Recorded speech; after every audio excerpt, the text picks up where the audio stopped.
My name is Joshin McEwen. I'm also known as Joshin Reborn, and this is my walkthrough of Orahs. So when we start up the app here, you're going to be greeted with the present view screen. And all this content that you see, these rows of content will constantly scroll as content is shared. Basically, all the content in a given area within a predetermined radius will push to the screen in real time. This is where most of the content you discover in the app will be, and this screen really handles discovery like a news ticker of sorts. It'll just continue to scroll in. Clicking the profile pic will take you to the profile customization screen. You can upload a photo, add a description, add your URL and some descriptive tags, and connect social media. We also have here how content will appear within this app. This is a photo that's been shared to Orahs. At the top of the screen, we can see a sample push notification from us entering into a geofenced area, but I'll get into that more in a second.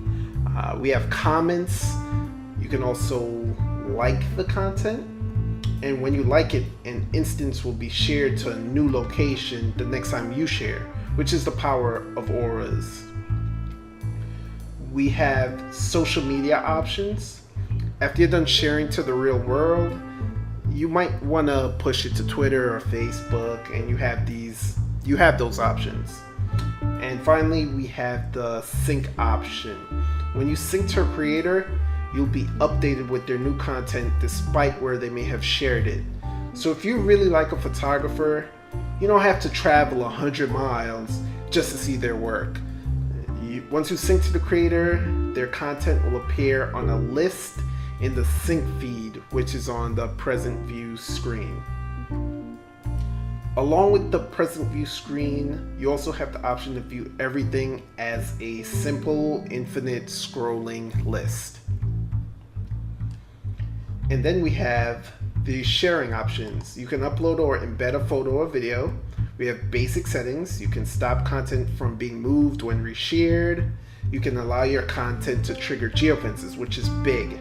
Based on the tags that you use and tags and content that you like, certain geofences may activate for you. So let's say you make videos about coffee and the local coffee shop puts up a geofence. When you enter into it, boom, you're gonna get hit with their messaging because you tag your videos coffee, you clearly make relevant content for coffee, and you like content revolving around coffee. So that's a little sample of how tags will work within the app. And then we have some privacy settings. You can be in lockdown mode where you share things to yourself, or you share things for your syncs or via password. We want to let users use the app based on their own comfort level. So that's sharing. And finally, we have the Geofence interface. A geofence is a digital boundary in the physical world. I have here Union Square Park in beautiful New York City. You hit the place fence button. It initiates the placement. You find where you want to place the fence and just double tap. You'll see the center of the fence and the radius for the fence activation, which can be made larger or smaller. It also presents you with the edit fence button and the fence statistics button. Going into that fence menu, you can name the fence, you can upload photo or video into the fence to trigger, you can give the campaign a runtime end date.